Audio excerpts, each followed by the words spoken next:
Saya ditanya, Ustaz, siapa yang menguasai Malang? Cina, Pak Iwan itu. Oh salah Ustaz, salah. Loh kenapa kok salah? Ada yang lebih ini koordinatornya 9 naga. Itu sudah menguasai Tidar, kawasan Tidar, sampai dirikan Universitas Macung. Itu milik koordinatornya 9 naga, James Riyadi. James Riyadi, bapaknya itu Mokhtar Riyadi. Dulu Pak, itu kan orang Batu Malang. Mokhtar Riyadi itu, Batu Malang. Nah ketika itu kan masih istilah orang Jawa, kere Pak, masih kere, masih miskin. Di Batu. Tapi luar biasa. Tahun berapa itu, 2010, itu sudah menjadi orang terkaya dunia. Orang terkaya dunia. Nah kira-kira Pak, itu yang mengkayakan dia itu kira-kira dari Cina atau dari Indonesia? Dari Bank Cina atau dari Bank Indonesia Pak? Ya Bank Indonesia loh Pak. Ya itu seperti itu. Dari bank-bank di Indonesia ini. Makanya bapak-bapak ibu yang dirahmati Allah, Mokhtar Riyadi mengumpulkan pengusaha-pengusaha Cina. Ini 30 tahun yang lalu. Pertama, dekati pejabat, kasih angpau, min amplopi bin fulus. Jangan sekali-kali minta sesuatu kepada pejabat ini. Kasih angpau. Habis itu anaknya mau sekolah, anaknya mau pendidikan ini, jangan sekali-kali minta sesuatu atau minta kebijakan kepada dia. Jangan. Selesai. Habis itu beli undang-undang. Berarti siapa yang kalau beli undang-undang itu Pak? Anggota DPR. Beli. Setelah itu baru LIPO. Jadi LIPO itu kata Mokhtar Riyadi, ini kan pendirinya, ya kan? Lama-lama Indonesia punya OE. Itu terjemahan LIPO. Lama-lama Indonesia punya OE. Bener enggak Pak? Luar biasa. Itu fakta sekarang.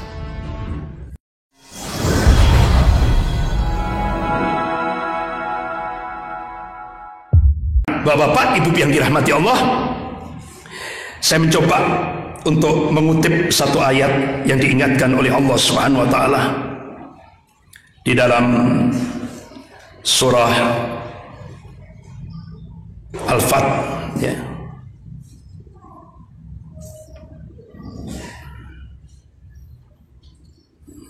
A'udzubillahi minasyaitonir rajim. Saya bacakan, Pak. A'udzubillahi minasyaitonir rajim. Walau qatalakumul ladzina kafaru lawalam adbar thumma la yaziduna waliya wala nasira. Sunnatullahi allati qad khalat min qabl walan tajida sunnahi tabdila. Bapak-bapak, ibu-ibu yang dirahmati Allah, Allah memberikan tanbih di dalam surah Al-Fat ayat 22 sampai 23 ini. Kalau sekiranya orang-orang kafir itu memerangi umat Islam, hamba-hamba Allah yang mukmin ini, golongan mukmin ini, pasti kata Allah mereka kalah, akan mundur. Karena mereka tidak mendapatkan penolong dan pelindung. Pasti mereka akan kalah. Allah tegaskan lagi, sunnatullahi allati qad khalat min qabl walan tajida sunnahi tabdila. Jadi sunnatullah ini berlaku sejak dulu kata Allah, dan kalian tidak akan pernah menemukan perubahan akan sunnatullah.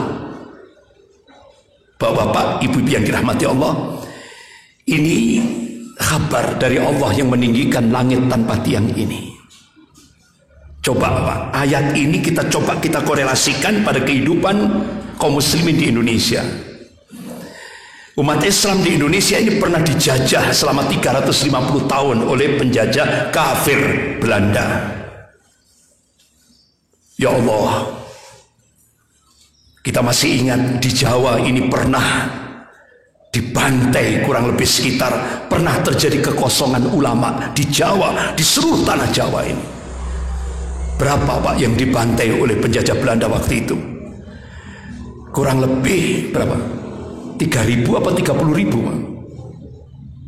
Ulama se-Jawa dibunuh oleh penjajah Belanda. Jadi di Jawa ini pernah terjadi kekosongan ulama sampai seperti itu. Tapi ya Allah, perjuangan demi perjuangan, perjuangan demi perjuangan. Jadi prosesnya ini benar-benar luar biasa, dahsyat. Tapi natijahnya sampai Indonesia merdeka. Berarti siapa yang dimenangkan oleh Allah?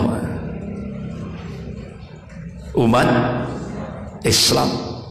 Sampai dalam preambul pembukaan Undang-Undang Dasar 1945 tercatat di situ, atas berkat rahmat Allah Indonesia merdeka. Janji Allah pasti. Begitu juga kita dijajah oleh Jepang 3,5 tahun. Jepang kalah atau menang? Kalah. Setelah itu pas sampai Orde Baru, sampai reformasi, imperialisme Amerika begitu-begitu mencekram umat Islam di Indonesia. Implikasinya Hippolytos Hankam. Pertanyaannya, Amerika menang atau kalah? Kalah, melemah sekarang. Sekarang gantian Pak. Habis imperialisme Amerika, kita sekarang diganti imperialisme Cina. Nah, Rasulullah sudah memberikan warning 1441 tahun yang lalu. Cirinya kulitnya putih, matanya sipit, hidungnya pesek. Itu salah satu ciri bangsa Ya'juj wal Ma'juj. Rasulullah mengabarkan bangsa Ya'juj wal Ma'juj ini bukan bangsa pembangun, tapi bangsa perusak. Rasulullah sudah memberikan warning. Kira-kira Pak, kalau kita korelasikan dengan ayat ini kan belum selesai, kita masih dicengkram ini, masih dicengkram. Buktinya apa? Coba buktinya.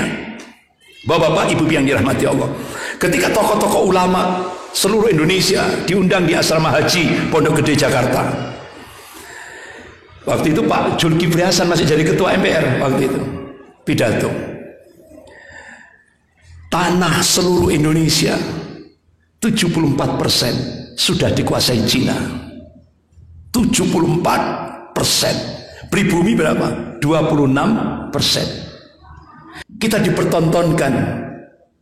Ada salah satu dari 9 naga, Sinar Masir, yang punya aset 600 lebih triliun, belum aset-aset yang lain, jadi rebutan ahli warisnya. Artinya apa Pak, Bu? Itu sampai disampaikan oleh Ketua MPR Sinarmas, PT Sinarmas, itu punya tanah di Indonesia 5 juta hektar. Ya Allah. Bahkan sempat saya di Malang Pak, di Malang itu saya ditanya, Ustaz, siapa yang menguasai Malang? Cina, Pak Iwan itu. Oh salah Ustaz, salah. Loh kenapa kok salah? Ada yang lebih itu, ini koordinatornya 9 naga. Itu sudah menguasai Tidar, kawasan Tidar, sampai dirikan Universitas Macung. Itu milik koordinatornya 9 naga, James Riyadi. James Riyadi, bapaknya itu Mokhtar Riyadi.